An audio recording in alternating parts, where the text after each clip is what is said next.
গল্পের বাক্স বাই রোমানানুপুর এই চ্যানেলে আমি রোমানানুপুর আপনাদের পড়ে শোনাচ্ছি সুনীল গঙ্গোপাধ্যায়ের লেখা একটি উপন্যাস ভালোবাসা প্রেম নয়। আজ শোনাব উপন্যাসটির চতুর্থ অর্থাৎ শেষ পর্ব। জুলেখার হিস্টেরিয়া বেড়ে যেতে লাগল। অন্য সময় সে ঠিক থাকে, অন্যদের সঙ্গে সে ভালো ব্যবহার করে, শুধু কামালের নাম শুনলেই সে ক্ষেপে যায়। কামাল টেলিফোন করলে সে সশব্দে রিসিভার নামিয়ে রাখে। কামাল তাদের বাড়িতে এলে পারতপক্ষে সে তার সঙ্গে দেখাই করতে চায় না, কিংবা দেখলেই তেলে বেগুনে জ্বলে ওঠে। কামালের মনে হলো জুলেখার চিকিৎসা করানো দরকার। তার একটা মানসিক বিপর্যয় তো ঘটেছে ঠিকই। এদেশে এরকম অবস্থায় সবাই সাইকিয়াট্রিস্টদের কাছে ধর্ণা দেয়। কামাল জুলেখার মাকে খুব করে ধরে বসল জুলেখাকে একদিন মানসিক ডাক্তারের কাছে নিয়ে যাবার জন্য। তিনি জুলেখার সঙ্গে কথা বলে জানালেন যে কামাল যদি ফির টাকা দেয় তাহলে জুলেখা যেতে রাজি আছে, কিন্তু সে আলাদা যাবে, কামাল আলাদা যাবে। তাই হলো, প্রথমে সে পাঠালো জুলেখাকে, তারপর অন্যদিন সে নিজে গেল। ডাক্তারটি যেন ঝাঁপিয়ে পড়লেন কামালের ওপর। তার স্ত্রীর অনেক রকম সমস্যা, মনের ওপর দারুণ চাপ পড়েছে। আবার সে আত্মহত্যার চেষ্টা করতে পারে, এজন্য দীর্ঘস্থায়ী চিকিৎসা দরকার। অন্তত 1 বছর টানা সিটিং দিয়ে যেতে হবে। ডাক্তারটি দয়া পরবশ হয়ে জানালেন যে এই চিকিৎসায় প্রচুর খরচ। তবে যেহেতু তিনি ওরিয়েন্টাল রোগী আগে পাননি এবং প্রাচ্যের লোকদের মনস্তত্ত্ব সম্পর্কে তার ব্যক্তিগত আগ্রহ আছে, সেজন্য তিনি মাত্র $3,500 এই চিকিৎসা সম্পন্ন করতে পারেন। কামাল এই টাকাও জোগাড় করতে রাজি ছিল, কিন্তু পরিচিতরা সবাই তাকে ভিন্ন পরামর্শ দিল। কেউ কেউ তাকে বোকা বলে ঠাট্টা করল। এসব হলো বড় লোকদের ঘোড়া রোগ। আমাদের দেশে কেউ এরকম ব্যাপারে ডাক্তারদের কাছে যায়? স্বামী স্ত্রী ঝগড়া, কিছুদিন সময় কেটে গেলে আপনি সব মিটে যায়। কামাল একটু কড়া হতে পারলেই সব ঠিক হয়ে যাবে। কিন্তু কড়া হওয়া যে কামালের ধাতে নেই। জুলেখার মাও বললেন ওই চিকিৎসার প্রয়োজন নেই, কামাল কিছুদিন দূরে দূরে থাকুক, বরং মেয়ের মেজাজ ঠান্ডা হোক আগে। সপ্তাহের পর সপ্তাহ পেরিয়ে মাসের পর মাস কেটে যায়। জুলেখা দিন দিন আরও কঠিন হয়ে যাচ্ছে। সে মন্ট্রিয়েলে পড়াশোনা শুরু করেছে, বোস্টনে আসবে না। কামালের বাবা মা বেড়াতে গেছেন অন্য জায়গায়। বাড়িতে এখন শুধু সে আর ওমর, কিন্তু ওমরের সঙ্গে তার দেখা হয় খুব কম। কামাল যখন বাড়িতে আসে তখন ওমর থাকে না। বোস্টনের পরিচিত মহলে রটে গেছে যে কামালের স্ত্রী রাগ করে চলে গেছে। কামাল তার স্ত্রীকে সামলাতে পারেনি। তার বউ আত্মহত্যার চেষ্টা করেছিল কেন? নিশ্চয় ভেতরে কিছু গণ্ডগোল আছে। আড়ালে অনেকের কাছে কামাল হাসাহাসির পাত্র হয়ে ওঠে। যারা খুব অন্তরঙ্গ তাদের কাছে ব্যাকুলভাবে আশ্রয় খোঁজে। মিনা বৌদি, মিতা, ওমর, এরা কি জুলেখাকে বোঝাতে পারে না? এদের কথা তো জুলেখা মানে। মিনা বৌদি একদিন খুব বকে দিলেন কামালকে। কামাল, তোমাকে আমি সেই প্রথমে একদিন বলেছিলাম না বাড়িতে অন্য লোক নিয়ে যেও না, তাতে বিপদ হবে? কিন্তু ভাবি, ওমর সাহেব তো কোনো বিপদ ঘটাননি, তিনি বরাবর আমাদের সাহায্য করেছেন। জুলেখা যেদিন আত্মহত্যার চেষ্টায় ট্যাবলেট খেল সেদিন উনিই বলতে গেলে জুলেখাকে বাঁচিয়েছেন। উনি সেই সময় পাশে না থাকলে, সব ব্যবস্থা না করলে আমি কী যে করতাম। আমার হাত পা ঠান্ডা হয়ে গিয়েছিল। ওই আত্মহত্যার ঘটনাটা আমি বিশ্বাস করি না। শোনো, তোমাকে আগে বলিনি, জুলেখাকে গোড়া থেকে আমারই তেমন পছন্দ হয়নি। কেমন যেন ঢঙ্গি ঢঙ্গি ভাব।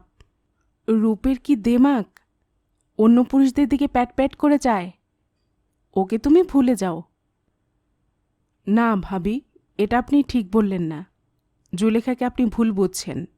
ও ভালো মেয়ে, সত্যি ভালো মেয়ে। ওকে ভুলে যাওয়া আমার পক্ষে সম্ভব নয়।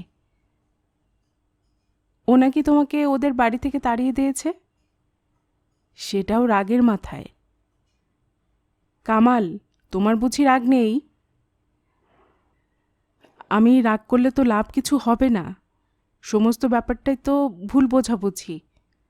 জুলেখা আমাকে ভালোবাসে, আমি তাকে ভালোবাসি। মাঝখানে একটা কমিউনিকেশন গ্যাপ হয়ে গেছে। সেজন্য তো আপনাকে বলছি, আপনি যদি জুলেখাকে একটু বুঝিয়ে বলেন। আমাকেও দায়িত্ব দিও না। আমার কথা সে শুনবে কেন? তোমাকে যখন আমি বলেছিলাম ওমরকে বাড়িতে রেখো না, তখন তুমি শুনেছিলে আমার কথা? আমি তো ওমর সাহেবের কোনো দোষ দেখি নাই। সে ভালো ছাত্র, পড়াশুনোর দিকে বেশি মন, তাছাড়া বিবাহিত। তাকে প্রথম থেকে কেন অবিশ্বাস করবে লোকে? আহা, কি কথাই বললে! ভালো ছাত্র হলে বুঝি একেবারে মাথা কিনে নেয়া? বিবাহিত লোকেরা বুঝি ব্যভিচারী হয় না? কতই তো দেখলাম। কামাল, তোমার মনটা সাদা তা জানতাম, কিন্তু তুমি যে অন্ধ তা জানতাম না। আমি কোনো মানুষকে অবিশ্বাস করতে পারি না। মানুষের উপর বিশ্বাস রাখা কি দোষের? তোমায় কে বলেছে যে ওমর বিবাহিত? সে নিজের মুখে কোনোদিন বলেছে? না, তা বলে নাই। প্রথম পরিচয়ের দিনে মাহমুদ বা বিশ্বজিৎ কে যেন বলেছিল। সেই থেকে আমার কেমন যেন ধারণা হয়ে গিয়েছিল। ওমর অবশ্য এতদিন একবারও বাড়ির কথা কিছুই উল্লেখ করে নাই।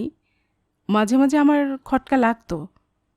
আমি ভাবতাম উনি কম কথা বলেন, প্রাইভেট বিষয়ে আলোচনা করতে চান না। কামাল, তুমি আশ্চর্য, তুমি আশ্চর্য। বিবাহিত না হলে বা কি, জুলেখাকে সে ভাবি হিসেবে শ্রদ্ধা করে। এবারে সে জুলেখাকে বিয়ে করবে, এটাই ছিল তার প্ল্যান। এটা আপনি কি বলছেন ভাবি? জুলেখা আমার স্ত্রী। কামাল, আমাকে রান্না করতে হবে। এখন আর তোমার সঙ্গে কথা বলতে পারছি না। তুমি যা ভালো বোঝো তাই করো, আমাকে জড়িও না। ফোন ছাড়ছি। খোদা হাফেজ। মিতার সঙ্গে অনেকদিন দেখা হয়নি। তাকে খুঁজে বের করল কামাল। তারপর বলল, মিতা, তোমাকে আমি ভাড়ার টাকা দিচ্ছি, তুমি মন্ট্রিয়েলে চলে যাও। তুমি জুলেখাকে বোঝাও সে কেন আমাকে এত কষ্ট দিচ্ছে। মিতা বলল, কামাল ভাই, আমি গেলে কিছু লাভ হবে না। কেন? সে তোমার প্রাণের বন্ধু, সে তোমার কথা শুনবে না? আমি তো তার সঙ্গে কমিউনিকেট করতে পারছি না। জুলির মাও বোধহয় বাধা দিচ্ছেন, তিনিও মেয়েকে পাঠাতে চান না। কিন্তু আমি জানি রাগ পড়ে গেলেই জুলির মন কাঁদবে এখানে আসার জন্য। তুমি তাকে আমার কথাগুলো তোমার মুখ দিয়ে জানাও। তুমি বলো সে যেন আমার সব অপরাধ ক্ষমা করে। আমি পুরনো কথা কিছু মনে রাখব না। আমি তার জন্য বুক পেতে বসে আছি। কামাল ভাই, আমি তার সঙ্গে দুবার টেলিফোনে কথা বলেছি, অনেকক্ষণ। আমার পয়সা বেরিয়ে গেছে। সে টেলিফোনের বিল আমি দিয়ে দেব। সে কথা হচ্ছে না। তাহলে বুঝছেন, আমি তার সঙ্গে অনেক কথাই বলেছি। তার মধ্যে বারবার জিজ্ঞেস করেছি, তুই বোস্টনে আসছিস না কেন, কবে আসবি? উত্তরে সে বলেছে, তুই আর যা কিছু বল, তুই শুধু ওই বিষয়ে অনুরোধ করবি না, আমি বোস্টনে ফিরে যাব না। এটা কবেকার কথা? 1 সপ্তাহ আগে। তখনও তার রাগ পড়েনি, এখন কমে যেতে পারে। মিতা, তুমি আবার চেষ্টা করো, মন্ট্রিয়েল চলে যাও না। এখন তো আমার পক্ষে যাওয়া সম্ভব নয়, ফোন করব। মিতা, তুমি আমাদের বাড়িতে আসা বন্ধ করেছিলে কেন?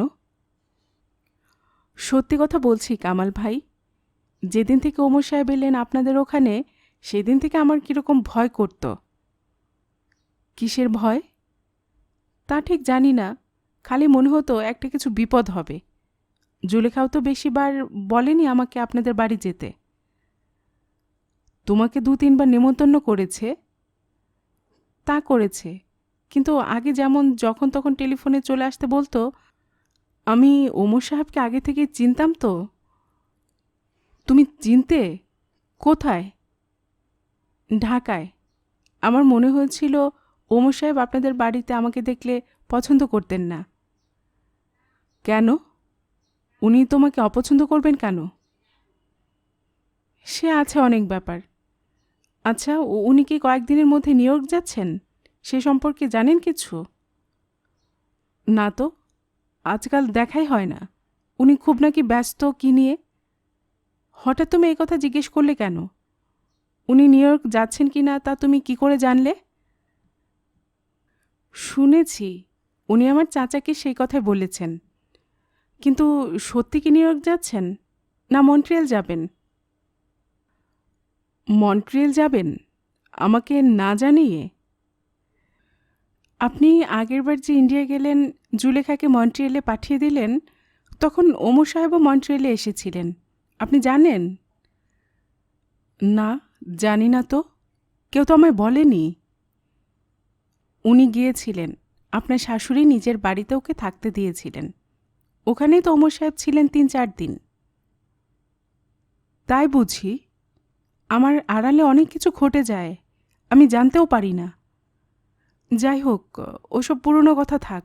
তুমি জুলেখাকে ফিরিয়ে এনে দাও আমার কাছে। কামালের মা একদিন ফোন করলেন টরন্টো থেকে। তার কণ্ঠস্বরে রাগ একেবারে ঝলসে উঠেছে। হ্যাঁ রে কামাল, তোকে নাকি তোর শাশুড়ি মন্ট্রিয়ালের বাড়ি থেকে একদিন তাড়িয়ে দিয়েছে, কিছু খেতে পর্যন্ত দেয় নাই। কে বলল তোমাকে আম্মা? সব কথা আমার কানে আসে। তাড়িয়ে দিয়েছিল কিনা সত্যি করে বল। না, ঠিক সেরকম ব্যাপার নয়। জুলেখার মা কিছু বলেন নাই।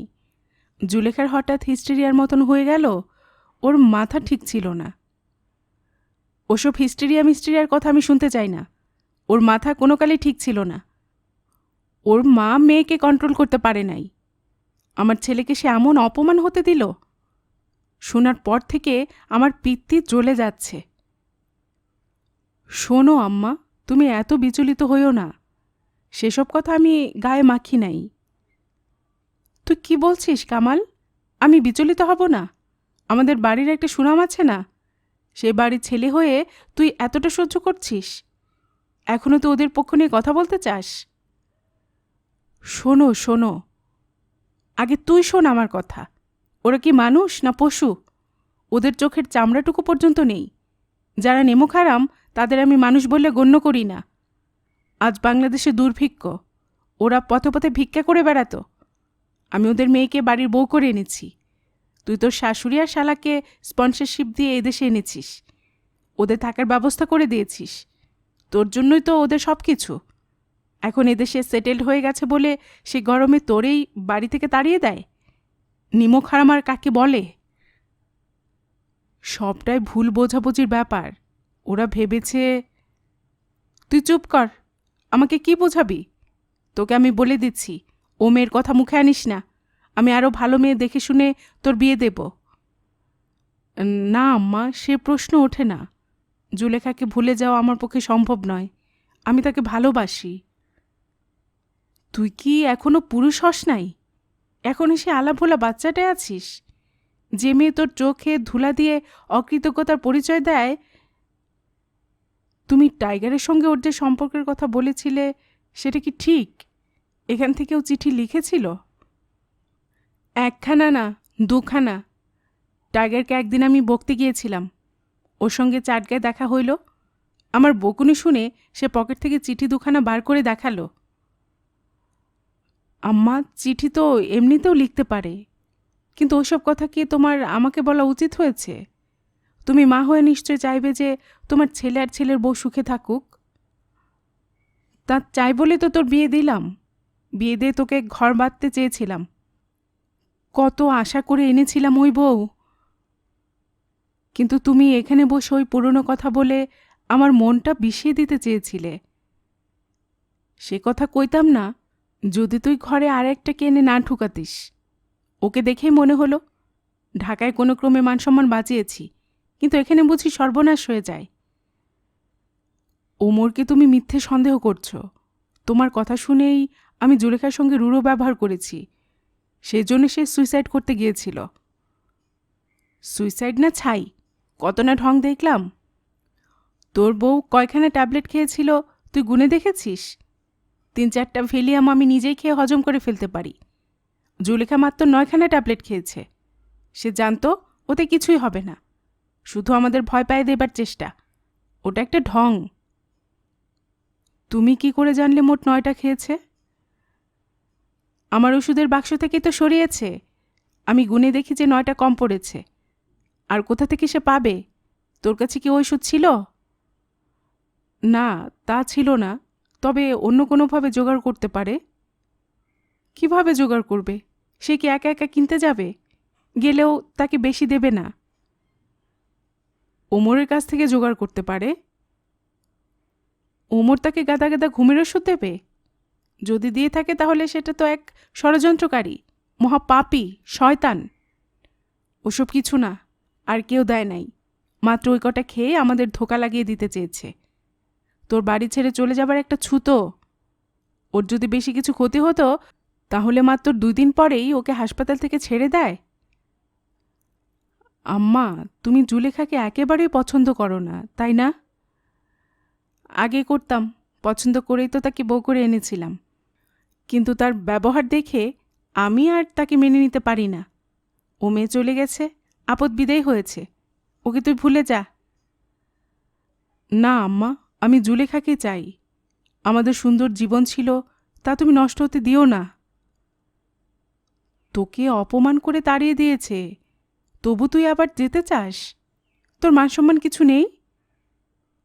আমি ওদের বুঝাবো। হিন্দুরা যেমন গলায় গামছা দিয়ে গরুর কাছে ক্ষমা চায়, তুই সেরকম করবি? ক্ষমা চাইলে মানুষ কখনো ছোট হয় না। ক্ষমা চাওয়া আর ক্ষমা করতে পারা, এ দুটাই মানুষের সবচেয়ে বড় গুণ। তুই একটা দামড়া বলদ হয়েছিস। ছি ছি ছি। তোর যা ইচ্ছে তুই তাই কর, আমি রাখছি। আমাকে আর তোর দরকার নাই, যা বুঝছি। আল্লাহ তোকে দেখবেন। খোদা হাফেজ। খোদা হাফেজ আম্মা।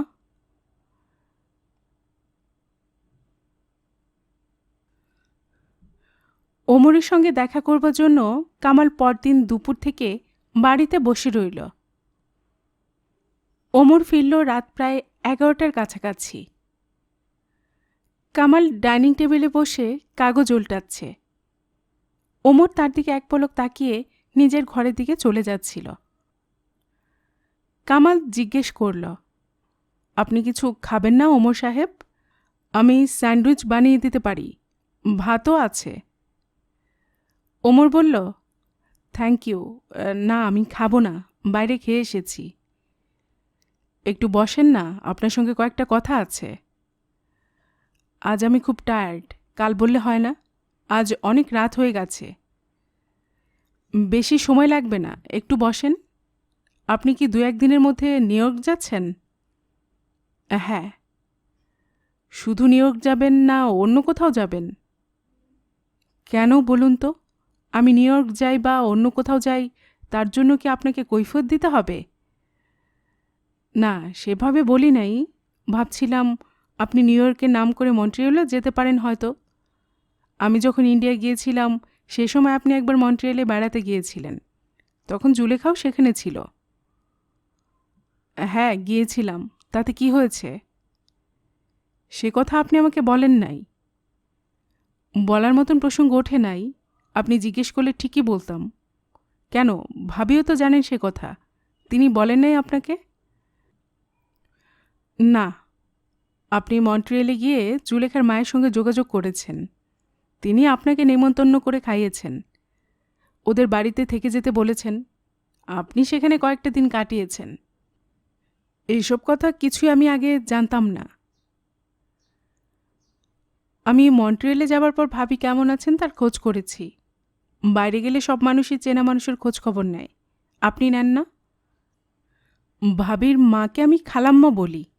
খালাম্মা আমাকে নেমন্তন্ন করলেন, তারপর জোর করে বললেন, তুমি হোটেলে কেন থাকবে, এ বাড়িতে থাকো।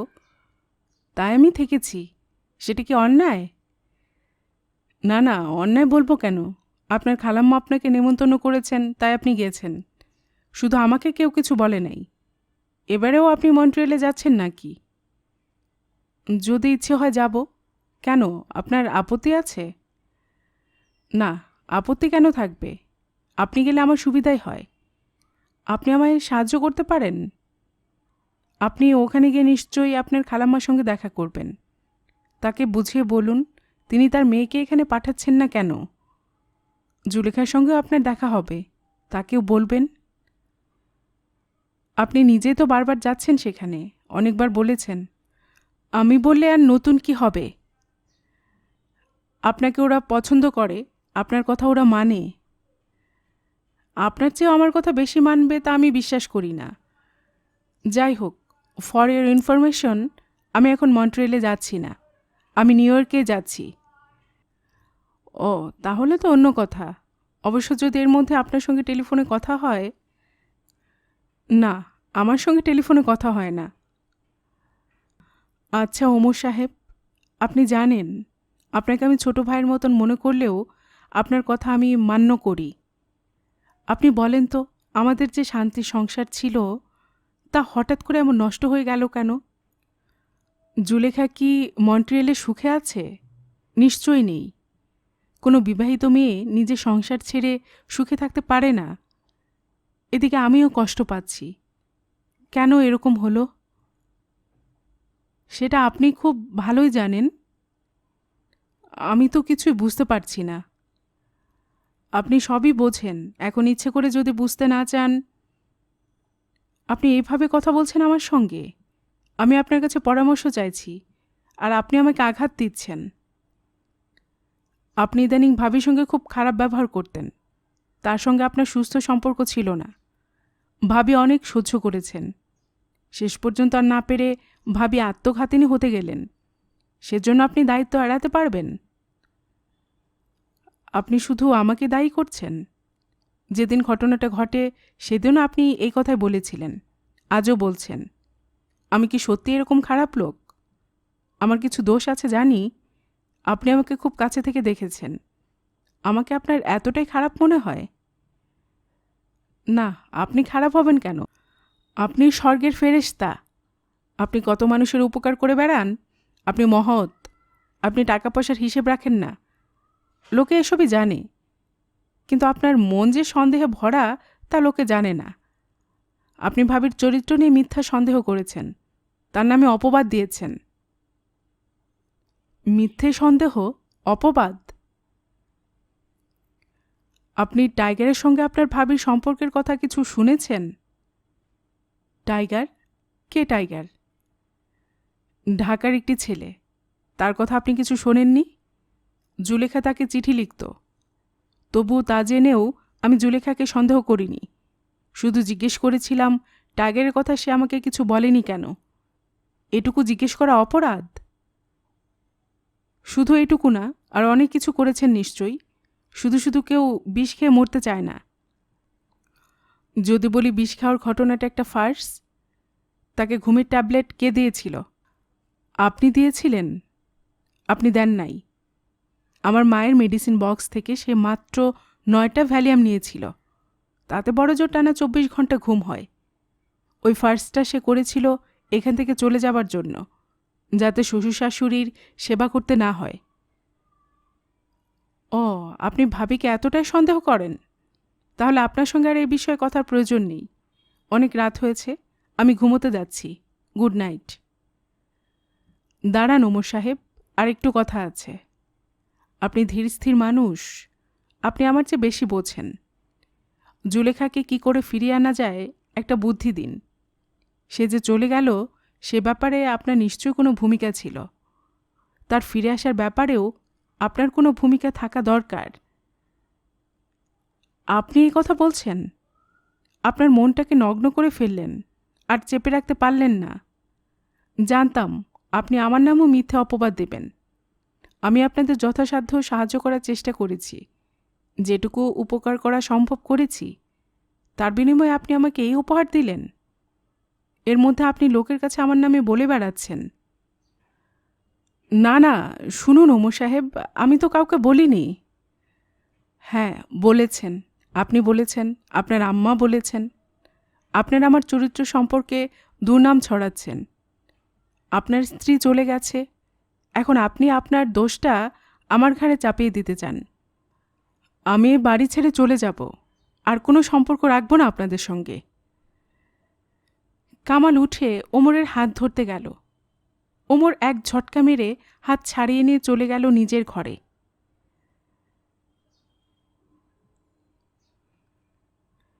কয়েকদিনের মধ্যে ওমর তল্পি তল্পা গুটিয়ে চলে গেল অন্য অ্যাপার্টমেন্টে।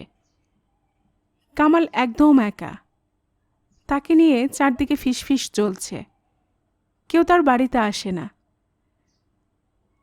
এই সময় নানা লোকেরা নানা রকম উপদেশ দিতে কার্পণ্য করে না। কেউ বলল, কামাল, তুমি ওকে টাকা পাঠানো বন্ধ করে দাও, দেখবে ঠিক সুরসুর করে ফিরে আসবে। সে তোমার সঙ্গে কথা বলে না, অথচ টাকা তো ঠিক নেয়। কেউ বলল, কামাল, তোমার একটু শক্ত হওয়া উচিত ছিল। মেয়ে মানুষ হলো শক্তের ভক্ত। কোথায় তোমার বউ তোমাকে ভয় পাবে? না, তুমিই তাকে ভয় পাও। তুমি রটিয়ে দাও যে তুমি আর একটা বিয়ে করবে। তারপর দেখো কীরকম দৌড়ে চলে আসে। সবচেয়ে ভালো বুদ্ধি দিলেন এক জার্মান মহিলা। তিনি বাংলাদেশের ডাক্তার শাহাবুদ্দিনকে বিয়ে করেছেন। ডাক্তার শাহাবুদ্দিন সম্পর্কে কামালের চাচা হন। এই জার্মান মহিলার নাম গার্ট্রুড। এখন তিনি প্রবীণা। কামালের সব কথা সহানুভূতির সঙ্গে শুনে তিনি বললেন, কামাল, এখন কিছুদিন তোমাদের মধ্যে দূরত্ব থাকা দরকার। অন্তত 2-3 মাস তুমি ওর সঙ্গে দেখা করো না, চিঠি লিখো না, ফোনেও কথা বলো না। তোমরা দুজনেই নিজেদের মনের সঙ্গে বোঝাপড়া করো, তারপর সব ঠিক হয়ে যেতে পারে। সময়ের ব্যবধান আর দূরত্বই হল ভালোবাসার ফাটল সারাবার শ্রেষ্ঠ ঔষধ। কামাল ইন্ডিয়া চলে গেল। তার ব্যবসার কিছু কাজও ছিল। মাঝখানে কয়েক মাস সে ব্যবসার ব্যাপারে একেবারে মন দিতে পারেনি। যদিও বাজার এখন চাঙা, একটু খাটলে অনেক কিছু করা যায়। ইন্ডিয়া এসে প্রথম কয়েক মুহূর্ত দারুণ ছটফটানির মধ্যে কাটল। এক মুহূর্ত সে জুলেখার কথা ভুলতে পারে না। রাত্রে হোটেলের ঘরে হঠাৎ ঘুম ভেঙে মনে হয় জুলেখা বুঝি পাশে শুয়ে আছে। ইচ্ছে করে ট্রাঙ্কলে জুলেখার সঙ্গে কথা বলতে, কিন্তু গার্ট্রুডের কথা মনে পড়ায় সে আবার সংযত হয়। 1 মাস পর তার মন আবার বদলে যায়। মনে হয় সবটাই দুঃস্বপ্ন, মাঝখানে কিছু ঘটেনি। নিতান্ত ছেলেমানুষ অভিমানের ব্যাপার। জুলেখা কখনো তাকে ছেড়ে বেশি দূরে থাকতে পারে? অসম্ভব। জুলেখা তাকে বলেছিল তার বাহুতে মাথা না রেখে শুলে জুলেখার ঘুম আসে না। সে তাহলে এখন নিদ্রাহীন রাত কাটায় বোধ হয়। কলকাতা নিউ মার্কেট থেকে সে জুলেখার জন্য 2টি দামি শাড়ি কিনল, আর কিছু গয়না, টুকিটাকি উপহারে জিনিস। মিনা বৌদির একটা শাড়ি দেখে জুলেখার শখ হয়েছিল ওই রকম শাড়ির। কামাল তার চেয়েও ভালো শাড়ি নিয়েছে। জুলেখা বেড়াতে ভালোবাসে। হাতে এখন কিছু টাকা আছে। এবারে জুলেখাকে নিয়ে সমুদ্র ভ্রমণে যেতে হবে। জুলেখা পড়াশুনো করতে চায়, করুক, যতদূর ওর ইচ্ছে। টাকা পয়সা নিয়ে আর কোনোদিন জুলেখাকে চিন্তা করতে হবে না। কলকাতা থেকে সে চলে এলো ঢাকায়। শেখ মুজিব কিছুদিন আগে নিহত হয়েছেন। তারপর জেলের মধ্যে খুন হলেন তাজউদ্দিন এবং অন্য বড় বড় নেতারা। দেশে অরাজক অবস্থা। ঢাকায় এসে কামাল একবারও টাইগারের খোঁজ করল না।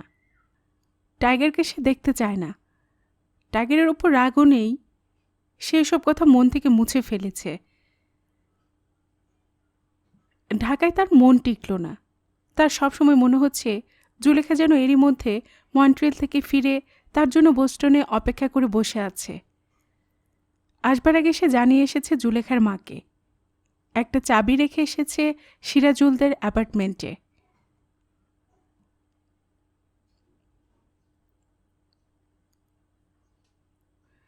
ফেরার পথে সে ইউরোপের কোথাও নামল না। যদিও অ্যামস্টারডাম স্টপ ওভার ছিল, কিন্তু সে সোজা চলে এলো বোস্টনে। এয়ারপোর্ট থেকে ট্যাক্সি নিয়ে আসার পথে তার বুক টিপটিপ করছে। জুলেখা এসেছে কি আসেনি? তার মন বলছে এসেছে। অনেক দিন হয়ে গেল, না এসে সে পারবে না। এটা তো তার নিজের বাড়ি।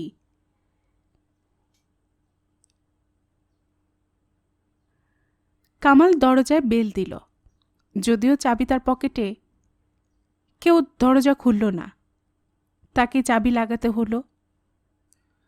শূন্য নির্জন ফ্ল্যাট, অনেকদিন বন্ধ হয়ে থাকায় গুমোট গন্ধ। কামালের ফিরে আসার খবর পেয়ে সিরাজুলও নেমে এসেছে। সে জানালো কেউ চাবি নিতে আসেনি, কেউ কোনো খবরও জানতে চায়নি। মন্ট্রিয়েল থেকে ফোন আসেনি।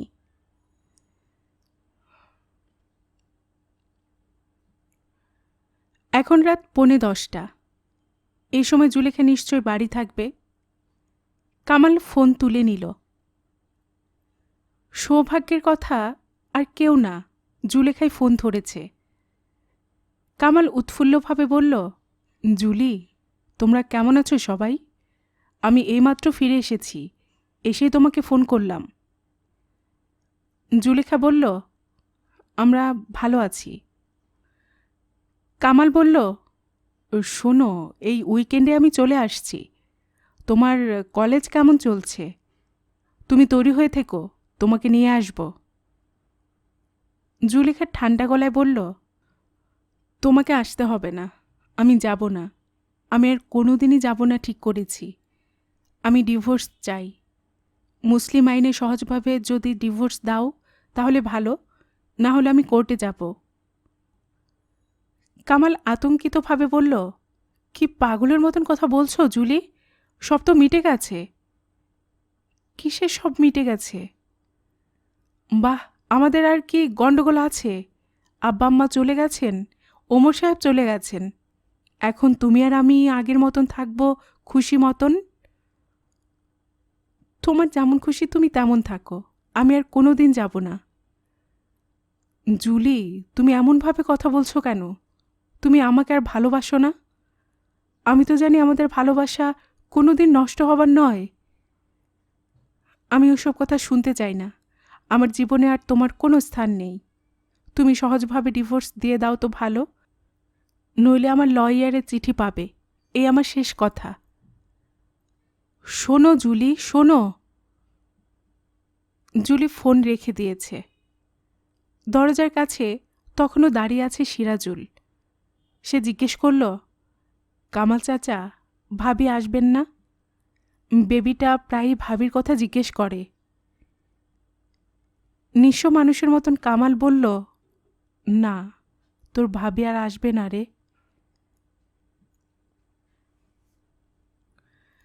এ পর্যন্ত কামালের কাহিনীতে সেরকম কোনো বৈচিত্র্য নেই।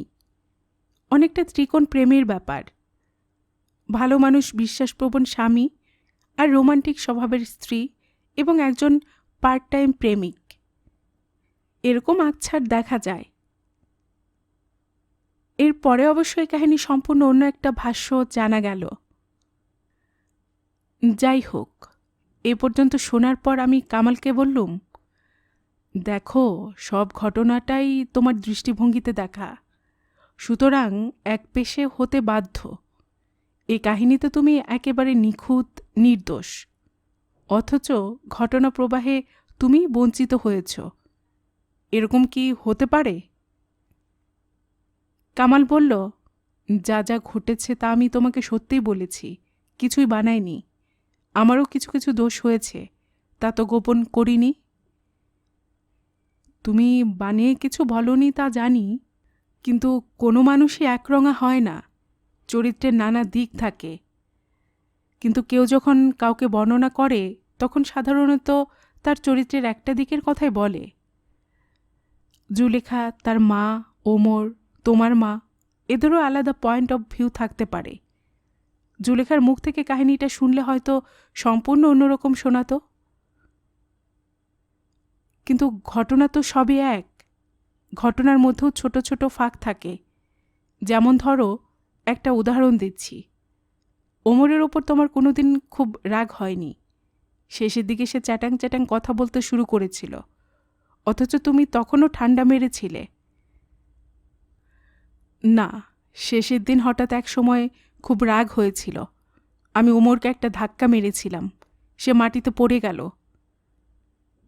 এই দেখো, এইসব খুঁটিনাটি তুমি বাদ দিয়েছ। এইগুলোই তো আসল। তোমারও রাগ হয় তাহলে? তুমি কি আমাকে সদাশিব ভাবো? আমার রাগ নেই? ঈর্ষা থাকলেই রাগ থাকবে। চরম ভালোবাসা অনেক সময় চরম ঈর্ষা ডেকে আনে। সেই ঈর্ষায় চোখ আচ্ছন্ন হয়ে যায়। তখন অতি নগণ্য ছোটোখাটো ব্যাপারেও সন্দেহ হয়। যাকগে, ওমরকে তুমি মারতে গিয়েছিলে কেন? মারতে যাইনি, কথা বলতে বলতে হঠাৎ এক সময় মাথায় আগুন জ্বলে গেল। আমি একটা ধাক্কা মেরে বসলাম। আমার গায়ে জোর আছে, আমি চাইলে ওমরকে মেরেই ফেলতে পারতাম।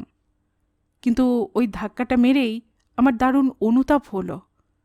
আমি নিজেই তুলে ধরলাম তাকে, প্রচুর ক্ষমা চাইলাম। ওই ধাক্কাটা এমন কিছু না। ওমরের সঙ্গে আমার সম্পর্ক সেদিনই শেষ হয়ে যায়নি। তারপরেও অনেকবার দেখা হয়েছে, কথা হয়েছে। কিন্তু সেদিন ধাক্কাটা মেরেছিলে কেন? তোমার বর্ণনা শুনে তো মনে হলো তুমি ওমরকে ঠিক সন্দেহ করনি।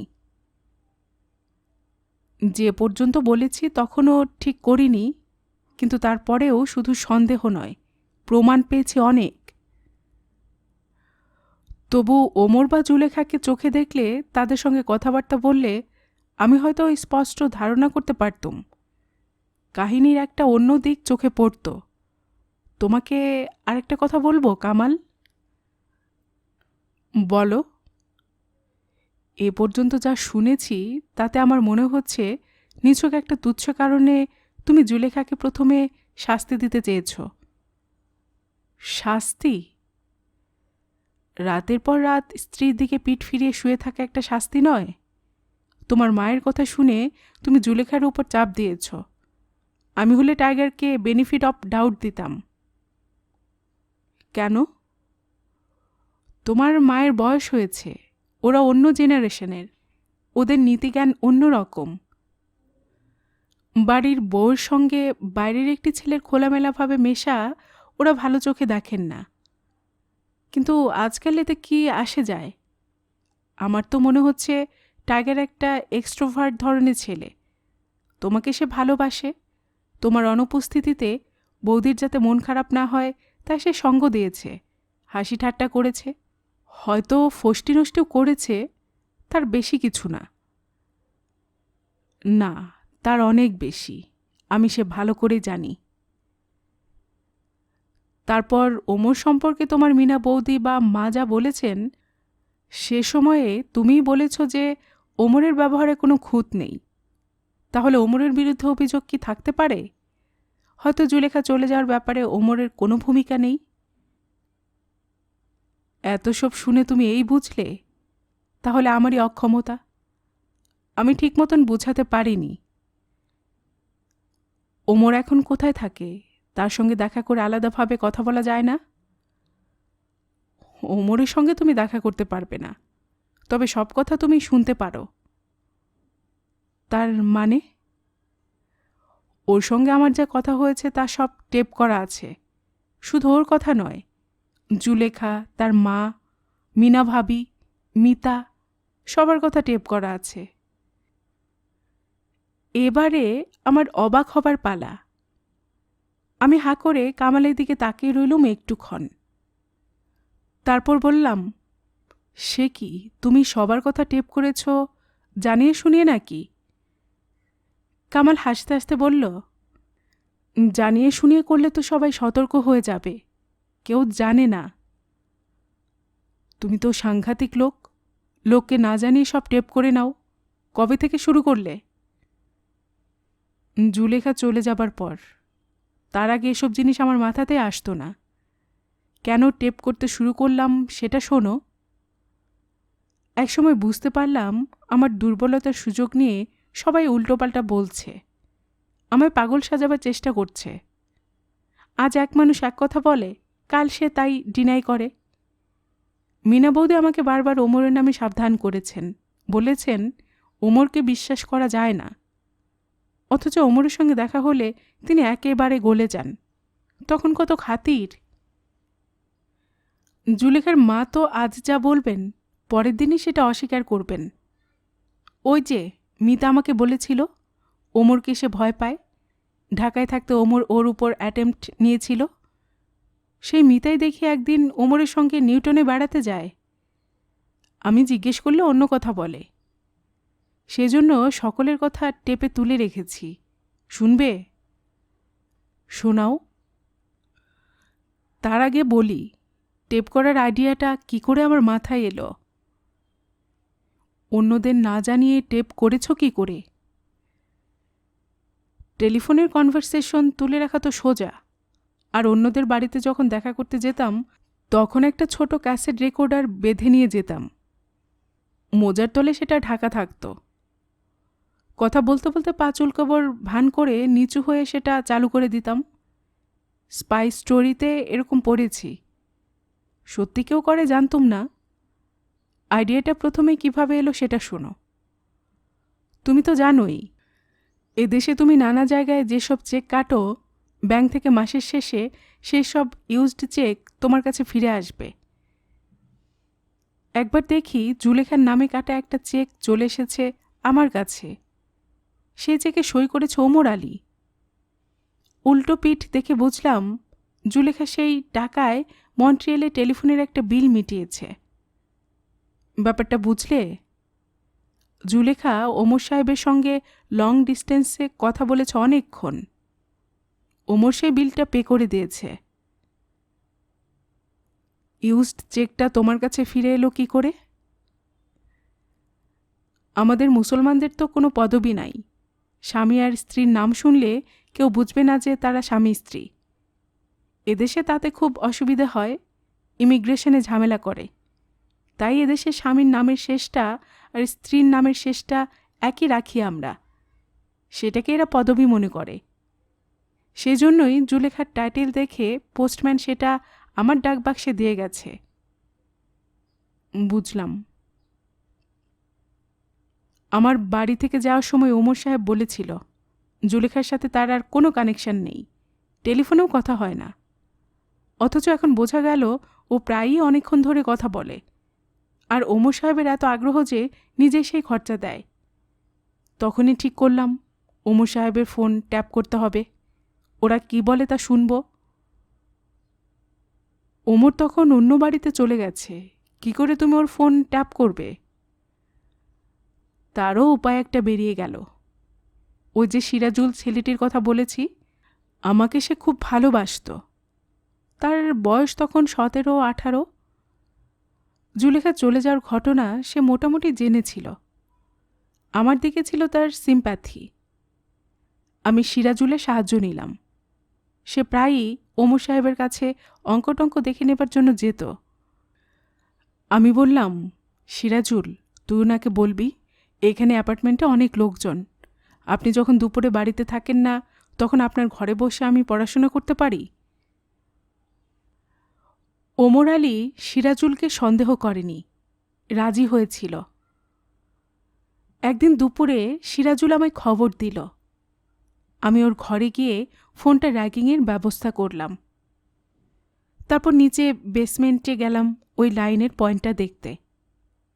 এমন সময় সিরাজুল ছুটতে ছুটতে এসে বলল, কামাল চাচা, ভাবির চিঠি ড্রয়ারের মধ্যে। সঙ্গে সঙ্গে ওপরে এসে দেখলাম ওমরকে লেখা জুলেখার একটা 2 পাতার চিঠি, খুব টাটকা।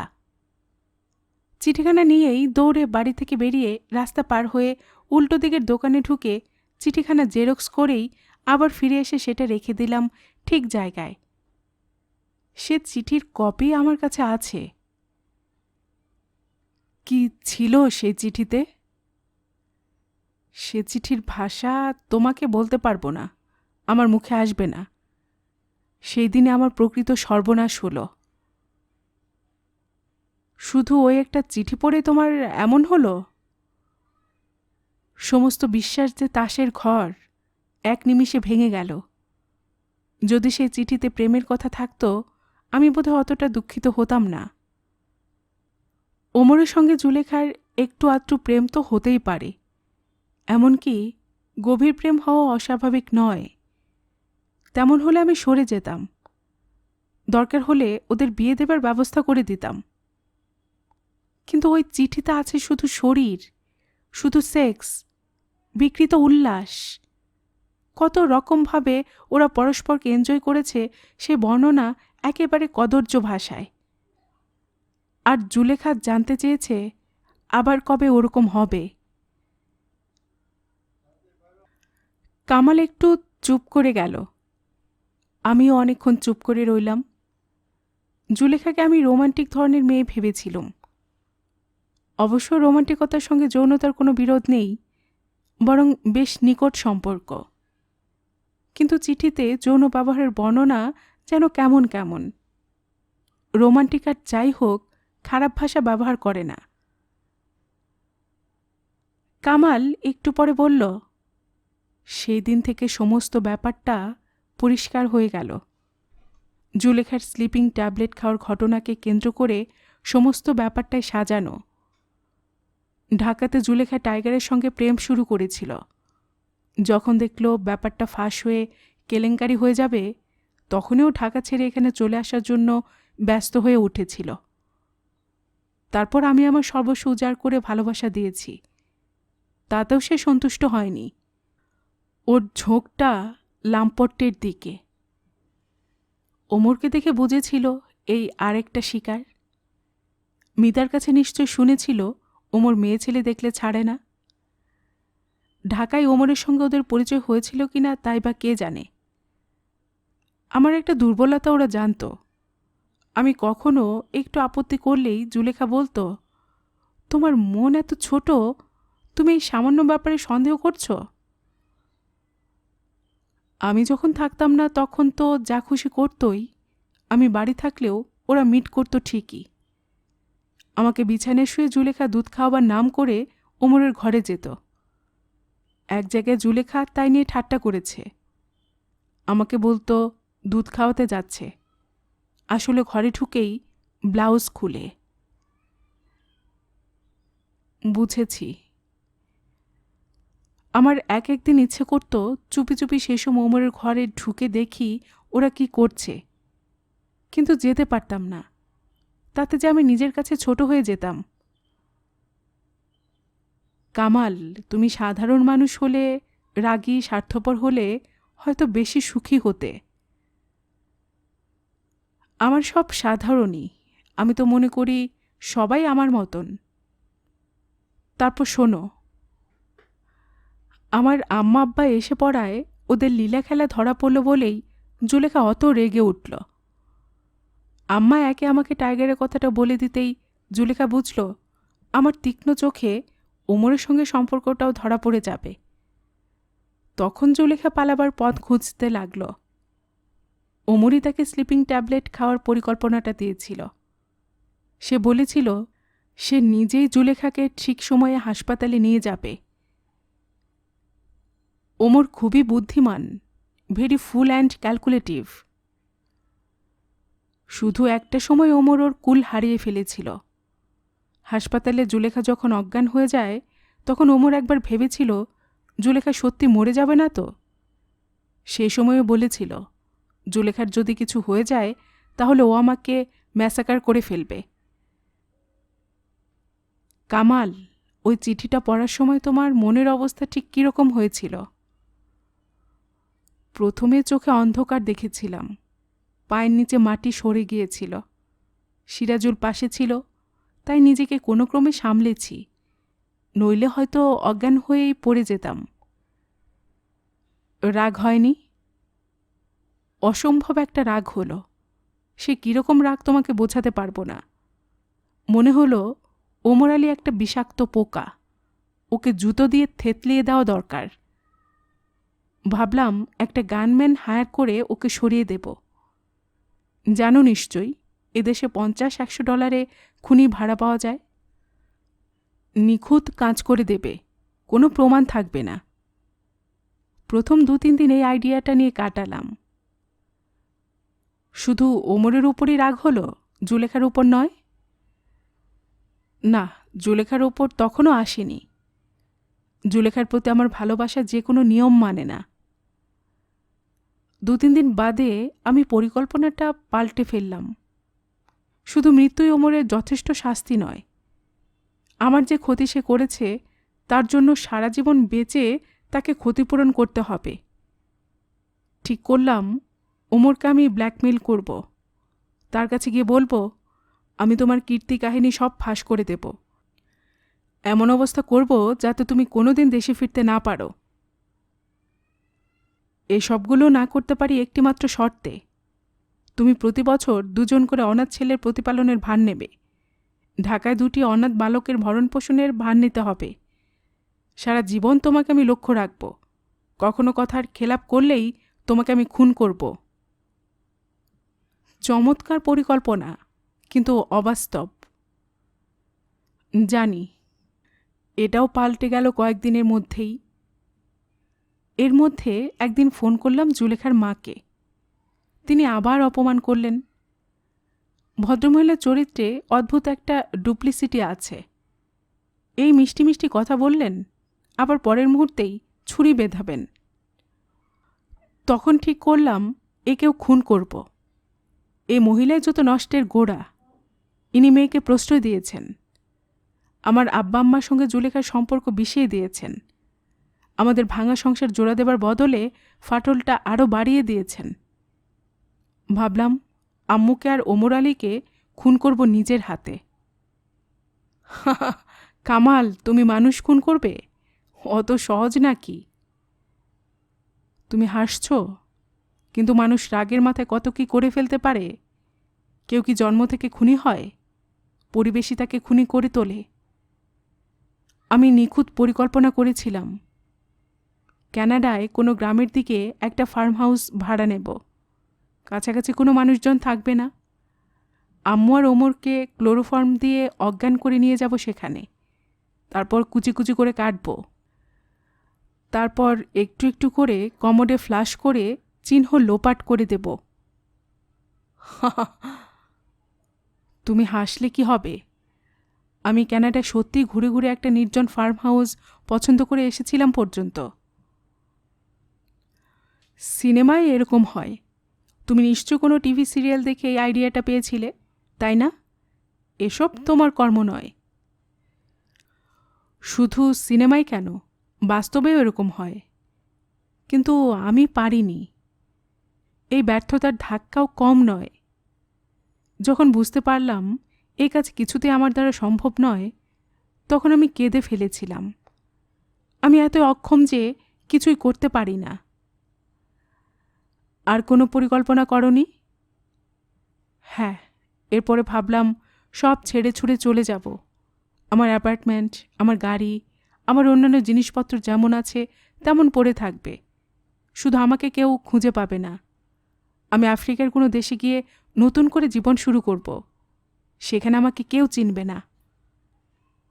Good idea. কিন্তু ওই আইডিয়াটাও বেশি দিন টিকল না। আমি ভাবলুম আফ্রিকায় গেলেও তো আমি জুলেখাকে ভুলতে পারবো না। যতদিন বেঁচে থাকব জুলেখার কথা আমাকে দগ্ধে দগ্ধে মারবে। সুতরাং অনেক দূরে চলে যেতে হলে আমাকে পৃথিবী ছেড়ে চলে যেতে হয়। কি সাংঘাতিক কথা! এসব তুমি একা একাই ভাবতে? তোমার কাছাকাছি আর কেউ ছিল না? না, চেনাশোনা কাউকেই তখন আমি বিশ্বাস করতাম না। একবার কি হলো জানো? জুলেখা তো ঘুমের ওষুধ খেয়ে আমাদের চমক দিয়েছিল। আমি ঠিক করলাম আমি ওইভাবে মরব। ঘুরে ঘুরে ঘুমের ওষুধ জোগাড় করতে লাগলাম বিভিন্ন দোকান থেকে। সব শুদ্ধ 156টা ট্যাবলেট জোগাড় হলো। তারপর গুঁড়া করলাম। একটা পাউডারের মতন হয়ে গেল তা। সেসব একটা প্যাকেটে করে রাখলাম পকেটে। যে কোনো সময়ে দুধে গুলে খেয়ে ফেলব। আমি হাত বাড়িয়ে কামালের বাহু ছুঁয়ে বললুম, কামাল, তুমি খুব দুঃখী, তাই না? কামাল অদ্ভুতভাবে হেসে বলল, এখন তুমি ওসব কথা বললে কি হবে? তখন তো কেউ আমার পাশে ছিল না। ওমর আর জুলেখা এমনভাবে ব্যাপারটা সাজিয়েছিল যেন সব দোষ আমার উপর পড়ে। জুলেখার আত্মহত্যার চেষ্টার জন্য আমিই দায়ী। ওফ, কি যে অসহ্য অবস্থা গেছে। সেই বিষের প্যাকেট কে তোমার কাছ থেকে নিয়ে নিল? কেউ নেয়নি, সবসময় সেটা পকেটে রাখতাম, যে কোনো সময় খেতে পারি, কিন্তু উপযুক্ত মুহূর্ত খুঁজছিলাম। এদিকে তখন তো জুলেখা ডিভোর্সের জন্য একেবারে ক্ষেপে উঠেছে। তাই নিয়ে নানা রকম কথা বলাবলি চলেছে। আমি ডিভোর্স দিতে রাজি নই। এই সময় জুলেখার চাচা এলেন ঢাকা থেকে। ঠিক হলো যে একটা মিটিং হবে, সেখানে সব ঠিক হবে। জুলেখার চাচা মধ্যমণি হয়ে সব ব্যবস্থা করবেন। আর একজন নিগোশিয়েটর, ফাইনাল নিগোশিয়েটর, এরপর হ্যাস্তন্যস্ত হয়ে যাবে। জুলেখার চাচা একজন প্রবীণ, বিদ্বান, শ্রদ্ধেয় মানুষ। তার কথা সবাই শুনবে। তার সঙ্গে বোস্টনে প্রথম দেখা হলো। তিনি প্রথমে আমাকে বললেন, কামাল, মানুষের জীবন অতি মূল্যবান, জীবনটা নিয়ে ছেলেখেলা করো না। আমি দেখছি আমি কতটা কি সমাধান করতে পারি। তার আগে হুট করে কিছু করে বসো না। তার এই কথা শুনে আমি চমকে গেলাম। উনি কি কিছু আন্দাজ করেছেন? কেন এ কথা বললেন? তারপর কয়েকদিন বাদে আমি চলে এলাম ক্যানাডায়। মন্ট্রিয়েলে অন্য একটা বাড়িতে উঠলাম। সেখানে আব্বা আম্মা ছিলেন। চাচা একদিন এলেন সেখানে। দু একটা কথা বলে আমি চলে গেলাম ভেতরে। আমার শরীরটা খুব খারাপ লাগছিল। সিঁড়ির ধারে একটা খাটে আমি শুয়ে পড়লাম। জায়গাটা অন্ধকার মতন। আমায় কেউ দেখছে না। আমি যেন ঘুমিয়েও না, জেগেও না। অন্যদের কথা সব শুনতে পাচ্ছি, নিজে কোনো কথা বলতে পারছি না। একসময় শুনলাম আতিকুল চাচা অন্যদের সঙ্গে কথা বলে বিদায় নিয়ে চলে যাচ্ছেন। আমার কথা তিনি একবার জিজ্ঞেসও করলেন না। মনটা খুব খারাপ হয়ে গেল। ভাবলাম পাউডারটা তখনই খেয়ে ফেলি। তারপর ভাবলাম এভাবে তো নয়, জুলেখাকে জানতে হবে আমি সত্যি সত্যি কী চেয়েছিলাম। তক্ষুনি উঠে গাড়ি নিয়ে চলে এলাম জুলেখাদের বাড়িতে। জানি জুলেখা আমার সঙ্গে দেখা করবে না, তবু কারোর না কারোর সঙ্গে তো দেখা হবে। কার সঙ্গে দেখা হলো? আতিকুল চাচার সঙ্গে। তিনি দরজার সামনেই ছিলেন। আমি তাকে বললাম, চাচা, আলোচনা সভা মিটিংয়ের তো কোনো দরকার নাই। আমার আর জুলেখার নিজস্ব ব্যাপার নিয়ে অন্য লোকে এত মাথা ঘামাবে কেন? আপনি জুলেখাকে ডাকেন একবার। এই যে প্যাকেটটা দেখছেন, এর ভেতরে জিনিসটা কিছুর সঙ্গে মিশিয়ে জুলেখা দিক আমাকে। আমি জুলেখার কোলে মাথা দিয়ে শোবো শেষবারের মতন। সব মীমাংসা হয়ে যাবে। উনি কি বললেন? আতিকুল চাচা বললেন, তুমি কি ছেলে মানুষই করছো? জুলেখা নাই এখানে, তুমি ওইটা আমাকে দাও তো। তিনি প্যাকেটটা প্রায় জোর করেই কেড়ে নিলেন আমার কাছ থেকে। That was the wisest thing to do. তুমি তো এখন সেই কথা বলবেই। তখন তো দেখো নাই আমাকে, আমি একেবারে মরিয়া হয়ে গিয়েছিলাম। যে কোনো মুহূর্তে যে কোনো কিছু ঘটে যেতে পারত। কামাল, তুমি যে অনেকের কথা টেপ করে রেখেছিলে বললে, সেগুলো শোনাবে? এখন শুনবে? দাঁড়াও, মেশিনটা আনি। একটা দুটো ক্যাসেট নয়, ডজনের পর ডজন। সব মিলিয়ে বোধহয় 100-র বেশি হবে। দেখে আমার চক্ষু চড়ক গাছ। এত সব আমি শুনব কতদিন ধরে? অসম্ভব ব্যাপার। কতদিন ভালো করে গান শোনা হয় না, শুধু শুধু মানুষের কথাবার্তা শুনে কি হবে? কয়েকটা ক্যাসেট টুকরো টুকরোভাবে শুনেই আমার হাই উঠতে লাগল। প্রায় একই রকমের কথা। জুলেখা চলে যাবার পর, ওমরের সঙ্গে তার সম্পর্কের কথা জেনে যাবার পরও কামাল প্রত্যেকের কাছে স্বনির্বন্ধ অনুরোধ জানাচ্ছে জুলেখাকে ফিরিয়ে আনার ব্যাপারে সাহায্য করবার জন্য। এই একই কথা জনে জনে প্রত্যেককে। অনেকে সান্ত্বনা দেবার ছলে বিদ্রূপ করছে তার সঙ্গে, কেউ কেউ ধমকাচ্ছে। ওমর আলীর কণ্ঠস্বর বেশ অ্যারোগেন্ট। সে এসব কিছুর দায়িত্ব থেকে নিজের হাত ধুয়ে মুছে ফেলতে চায়। জুলেখার মা সব কিছুর জন্য দোষারোপ করছেন কামালকে। জুলেখা বারবার ফোনে লাইন কেটে দিচ্ছে। কামাল তবু ভিখারির মতন আবার ফোন করে শুধু তার কণ্ঠস্বর শুনতে চাইছে। মিনা বৌদি, মিতা, শামিমা ওরা কামালের পক্ষ নিয়ে কথা বললেও মনে মনে ভাবছে কামাল পাগল হয়ে গেছে। তাদের কথা শুনে এটা স্পষ্ট বোঝা যায়। হয়তো সে সময় কামালের এরকম একটানা কাকতি মিনতি শুনলে আমিও তাকে পাগল মনে করতুম। আমি বললুম, ঠিক আছে কামাল, মেশিনটা বন্ধ করো, এবারে তোমাকে কয়েকটা প্রশ্ন করি। কামাল বলল, আর শুনবে না? আমি বললুম, না, যথেষ্ট হয়েছে, ওতেই বুঝে গেছি। আমার প্রশ্ন, তুমি এত বাড়াবাড়ি করেছিলে কেন? জুলেখা তোমার সংসার ছেড়ে চলে গেছে, সে আর ফিরে আসতে চায় না। সে বারবার ডিভোর্স চাইছে। সে তোমাকে ভালোবাসে না বলে জানিয়েছে, তাও তুমি ডিভোর্স দিচ্ছিলে না কেন? কামাল বলল, ওইসব জুলেখার মনের কথা নয়, শুধু রাগের কথা। 6 মাস কেটে গেছে, তারপরেও রাগের কথা? না, তা মনে হয় না ওর কথা শুনলে। জুলেখার মাও তো ডিভোর্সেরই পক্ষে দেখা যাচ্ছে। উনি সব দিক বিবেচনা করে দেখেননি। জ্যাক নামে একটা পুলিশ অফিসারের সঙ্গে ওনার তখন খুব বন্ধুত্ব হয়েছিল। একটা ট্যাপে শুনলে না জ্যাকের কথা? উনি ভেবেছিলেন ওর সে পুলিশ প্রেমিকের সাহায্য নিয়ে আমাকে জব্দ করবেন। এসব অবান্তর কথা। তোমার তো সবচেয়ে সহজ ও স্বাভাবিক ছিল ডিভোর্স দিয়ে ঝামেলামুক্ত হওয়া। তুমি তা দিতে চাওনি কেন? কামাল আমার চোখের দিকে চেয়ে থেকে বলল, এর 3টে কারণ আছে। সেগুলি যদি প্রশ্নের আকারে তোমাকে করি, তুমি উত্তর দিতে পারবে? চেষ্টা করে দেখি।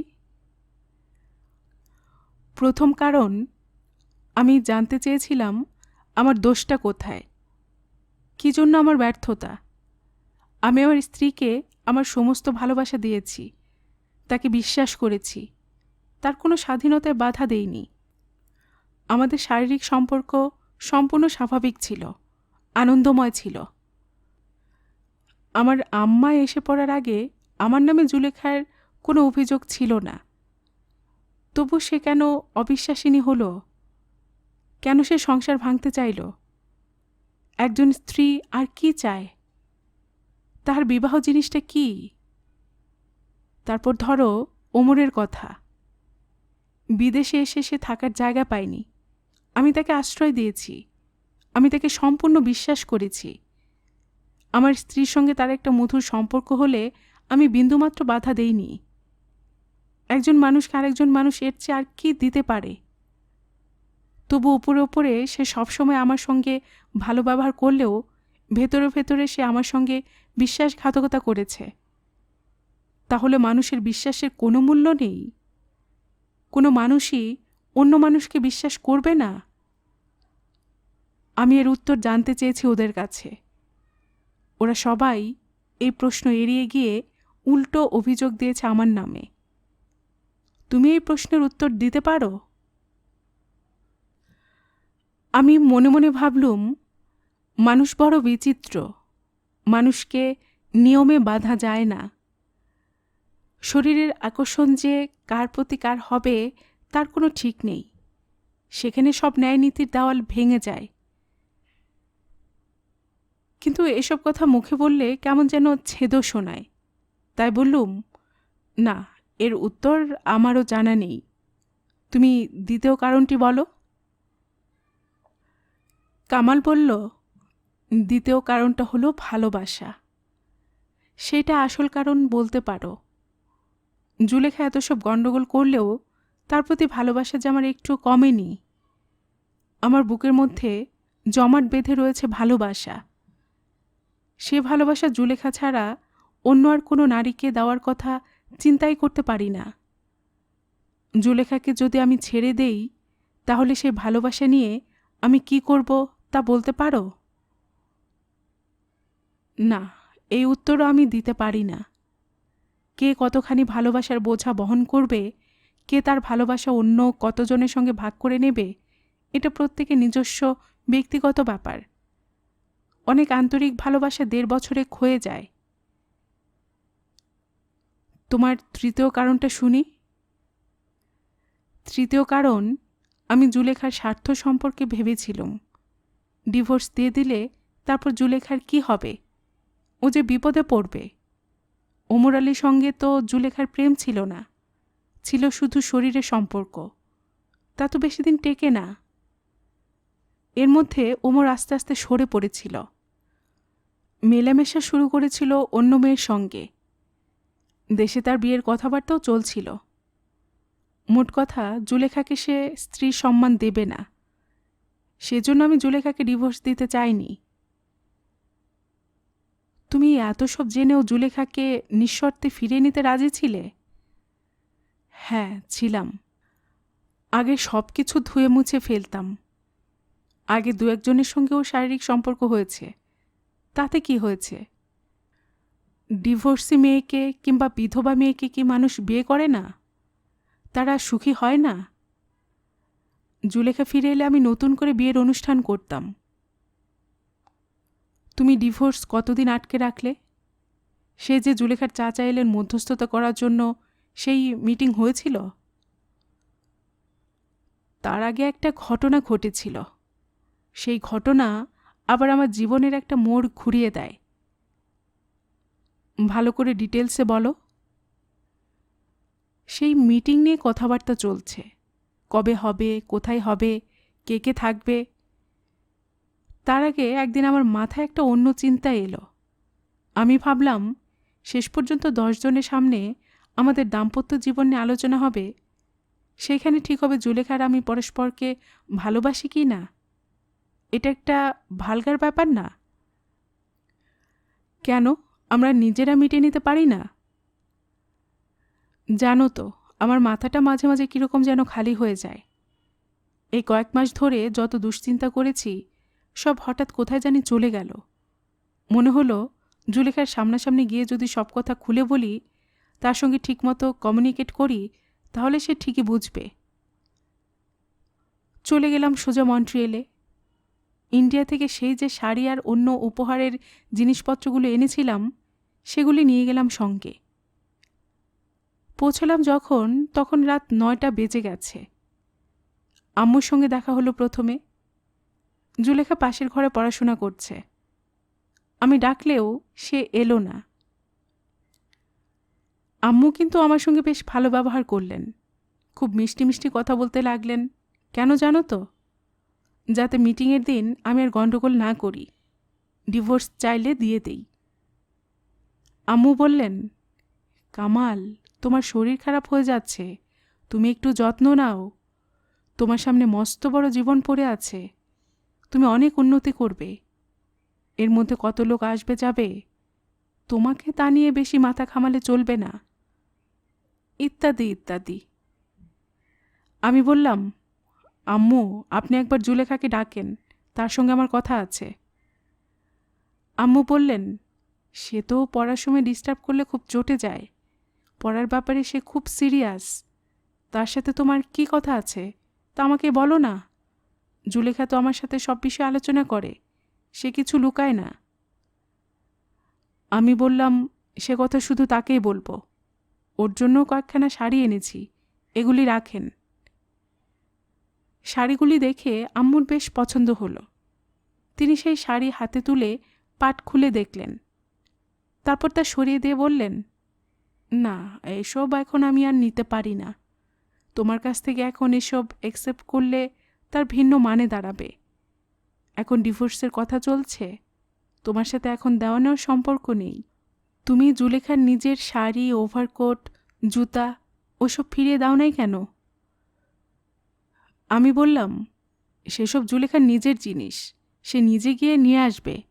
আমি দিতে যাব কেন? তারপর আম্মু সেই পুরনো পোশাকের কথা নিয়েই ধানাই পানাই করতে লাগলেন অনেকক্ষণ। রাত বাড়তে লাগলো। আমি বললাম, এখনও কি জুলেখা পড়ছে? একবার তাকে ডাকেন। আম্মু বললেন, আজ থাক, তুমি আরেক দিন এসো। আমি বললাম, না, আজই জুলেখার সঙ্গে আমার কথা আছে, আপনি তারে 5 মিনিটের জন্য ডাকেন। তারও অনেকক্ষণ পরে আম্মু জুলেখাকে আনলেন ঘরে। জুলেখা প্যান্ট পরে আছে, উপরে একটা টি শার্ট, চুল খোলা। সে ঘরে ঢোকা মাত্র আমি উঠে দাঁড়িয়ে বললাম, জুলি, চলো, আমরা এসব ছেড়ে অনেক দূরে চলে যাই। আজই এক্ষুনি গাড়ি নিয়ে বেরিয়ে পড়ব, চলে যাব ওয়েস্ট কোস্টে, তারপর জাহাজে করে সমুদ্রে ভাসব। জুলেখা প্রথমে আমার কথা মন দিয়ে শুনল। হঠাৎ এসব শুনে অবাক হয়ে গিয়েছিল। সে ভেবেছিল আমি বুঝি ঝগড়া করতে এসেছি। কিন্তু একটু পরে তার ভ্রু কুঁচকে গেল। সে বলল, আমি তোমার সঙ্গে যাব? কেন? আমি তোমার জীবনের আর কোথাও থাকতে চাই না। আমি খারাপ মেয়ে, আমার নামে যত খুশি বদনাম দাও, তারপর আমাকে ডিভোর্স দাও। জুলি, আমি তো তোমার নামে কোনো বদনাম দেই নাই। আমি তো তোমারে কোনোদিন খারাপ মেয়ে বলি নাই। আমি নিজে তো বলছি আমি খারাপ মেয়ে। তোমরা বড় লোক, তুমি অন্য মেয়ে বিয়ে করো, আমার কাছে আর এসো না। ওইসব কি এনেছ? শাড়ি দিয়ে আমাকে ভুলাতে এসেছ? তোমার লজ্জা করে না? তুমি আমার নিজস্ব শাড়ি দাওনি, আমার মা যেগুলো দিয়েছিলেন সেগুলোও দেবে না? আমি জানি তোমার বাড়ির লোক ওসব সরিয়েছে। তারপর সেই শাড়ির কথা নিয়ে জুলেখা তুলকালাম বাঁধিয়ে বসল। সামান্য জিনিস, কয়েকখানা পুরনো শাড়ি, তাতে কি আসে যায়? আমি ওকে নিয়ে নতুন জীবন শুরু করতে চাইছি। জুলেখা আমার আর কোনো কথাই শুনবে না। একসময় সে গা ঝাড়া দিতে দিতে বেরিয়ে গেল ঘর থেকে। আম্মু বললেন, কামাল, অনেক রাত হয়েছে, তুমি এবার যাও, এরপর কোনো হোটেল খোলা পাবে না। দেখলে তো ওর সঙ্গে কথা বলে কোনো লাভ নেই, ডিভোর্স দেওয়াই তোমার পক্ষে ভালো। আমি বললাম, আপনাদের এই বসবার ঘরের সোফাটার উপরে আমি শুয়ে থাকতে পারি, কাল সকালে ওর সঙ্গে আবার কথা বলবো। আম্মু, আমরা দুজনে যদি সব ছেড়ে ছুড়ে দূরে চলে যাই, সেটা ভালো হয় না? আপনি সেই ব্যবস্থা করেন। আম্মু বললেন, না না, তোমার এখানে থাকা হবে না, তুমি এখানে রাত কাটালে কেসটা ঘুরে যাবে। ওঠো ওঠো, বেরিয়ে পড়ো, কাল সকালে আসতে চাও এসো, এখন ওঠো। আম্মু প্রায় আমাকে জোর করেই বের করে দিলেন ঘর থেকে। আমি আস্তে আস্তে সিঁড়ি দিয়ে নামতে লাগলাম। একটুক্ষণ দাঁড়ালাম সিঁড়ির নিচে। তখন আমার মনে হচ্ছে উনি আমাকে ডাকবেন শেষ পর্যন্ত। একসময় কত সুন্দর সম্পর্ক ছিল, সেসব মনে পড়বে না? আম্মু শব্দ করে দরজা বন্ধ করে দিলেন। আমি গাড়িতে উঠে প্রথমে ভাবলাম কোনো হোটেলেই থাকব। কোনো হোটেলের নাম মনে এলো না। মাথার মধ্যে কী যে চলছে তা বুঝাতে পারবো না। গাড়ি নিয়ে দিশেহারার মতো এ রাস্তা ও রাস্তা ঘুরছি। এক জায়গায় লাল বাতির জন্য গাড়ি থামিয়েছি। একটা ছিপছিপে চেহারার মেয়ে আমার জানলার কাছে চোখ মোটকে বলল, হাই লাভ। মেয়েটি কীরকম বুঝতে পারছ নিশ্চয়ই। অধিক রাত্রে এরা পথে পথে মানুষ ধরার জন্য ঘুরে বেড়ায়। গালে রুজ, ঠোঁট দুটি এত লাল যেন মনে হয় রক্ত খেয়ে এসেছে। চোখের নিচে নীল রং, মাথার চুল কৃত্রিম ব্লন্ড। অন্যদিন এসব মেয়ের দিকে আমি ফিরেও চাই না। আজ হঠাৎ কি হলো, আমি হাত বাড়িয়ে সামনে দরজা খুলে দিয়ে বললুম, হপিন। মেয়েটির ঘর কাছেই। সিঁড়ি দিয়ে দোতলায় উঠে সে চাবি দিয়ে দরজা খুলল।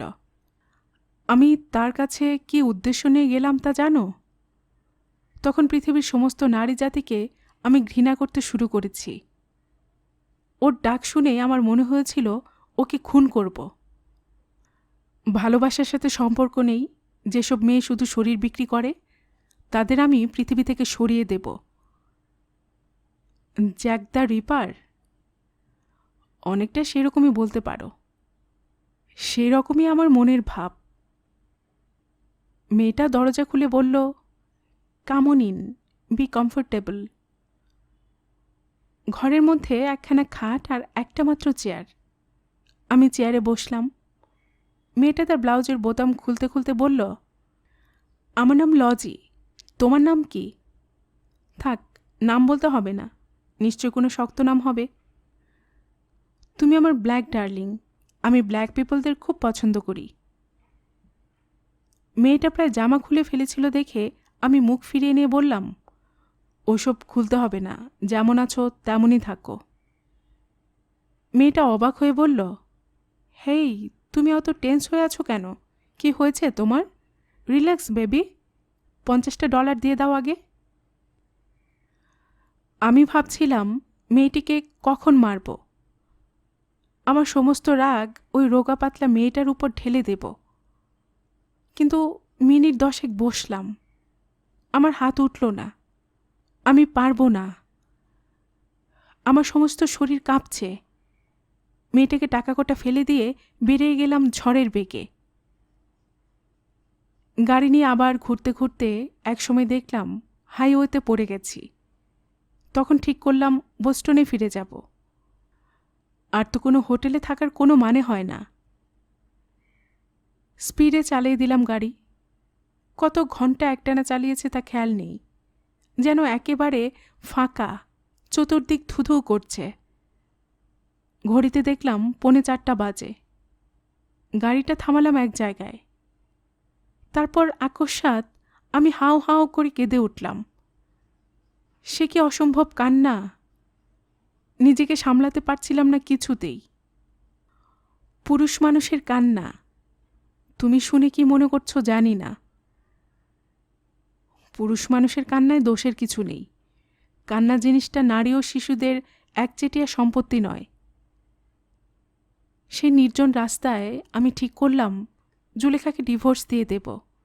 সে যা চায় তাই পাবে, আর কোনো দিন জুলেখার সঙ্গে আমার দেখা হবে না। তারপর আমি সিদ্ধান্ত নিয়ে ফেললাম বটে, কিন্তু ভারমুক্ত হতে পারলাম না তবু। বুকের মধ্যে যে ভালোবাসার পাথরটা রয়ে গেছে চলতে ফিরতে মনে পড়িয়ে দেয়। জুলেখার আমার জীবনে নেই, অথচ তার জন্য ভালোবাসাটা আছে। এ বড় কঠিন সমস্যা। আমার নার্ভাস ব্রেকডাউনের মতন অবস্থা হলো। কোনো কাজই করতে পারি না। ভয় হলো আমি বুঝি একদম পাগলই হয়ে যাব। অনেকে আমাকে দেখেও সেই কথা ভাবত। তখন ডাক্তারের কাছে ছুটে গেলাম। এদেশি ডাক্তার আমার সঙ্গে আগে থেকে চেনা ছিল। আমার সব কথা খুলে বললাম তাকে। ডাক্তার সব শুনে টুনে বলল, তোমার যা অবস্থা দেখছি তাতে তুমি তো সত্যি পাগল হয়ে যেতে পারো। তোমায় অন্য কোনো ওষুধও এখন দেওয়া যাবে না। তোমার একমাত্র ওষুধ হচ্ছে নারী। তুমি অন্য যে কোনো মেয়ের কাছে যাও, তার সঙ্গে প্রেম করো, সেক্স করো, ঝগড়া করো, যা খুশি। এদেশে কি মেয়ের অভাব? যাও, এক্ষুনি যাও। আমি তাই গেলাম। কার কাছে জানো? সেই লিজ নামের মেয়েটার কাছে।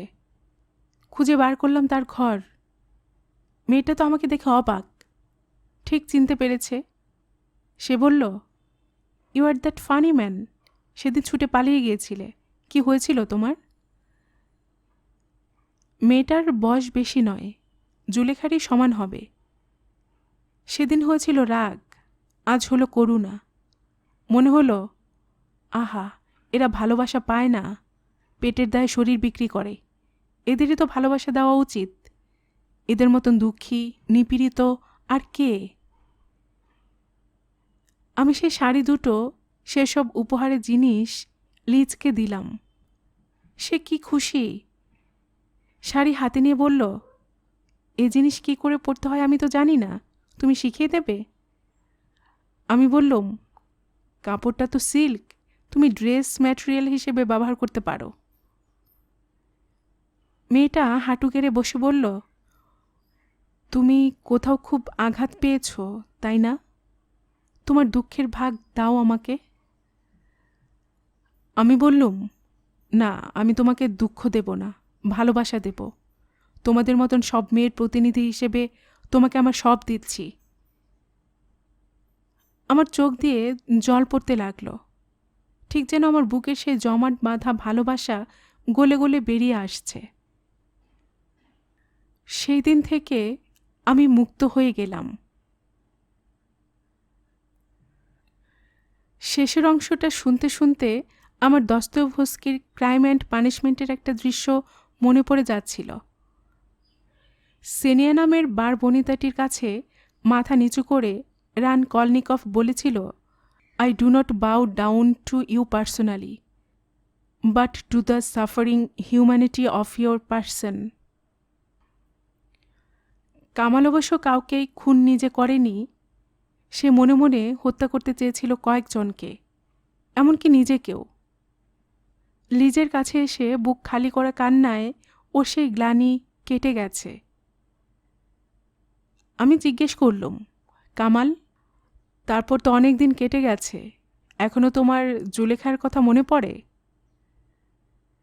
কামাল সব কথায় হাসতে হাসতে বলে, এবারও হেসে উত্তর দিল, আমার ভালোবাসা এক জায়গায় আটকে ছিল, এখন সকলের মধ্যে ছড়িয়ে দিয়েছি। তবে বুকটা ফাঁকা হয়ে আছে তো, সেখান থেকে মাঝে মাঝে একটা হাহাকার বেরিয়ে আসে, সেটা কার জন্য জানি না। এরপর অনেকক্ষণ আমরা দুজনেই চুপ করে বসে রইলাম।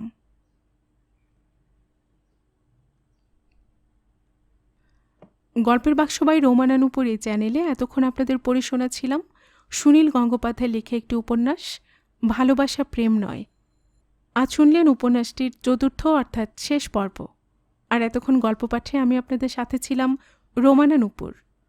আপনারা যারা এই চ্যানেলের গল্প নতুন শুনছেন, আপনাদের সুবিধার্থে একটি বিনীত অনুরোধ, যদি আপনারা আরও এমন গল্প উপন্যাস শুনতে চান তবে নিচে লাল সাবস্ক্রাইব বাটনে একটি ক্লিক করে রাখুন ও একটি লাইক করে রাখুন।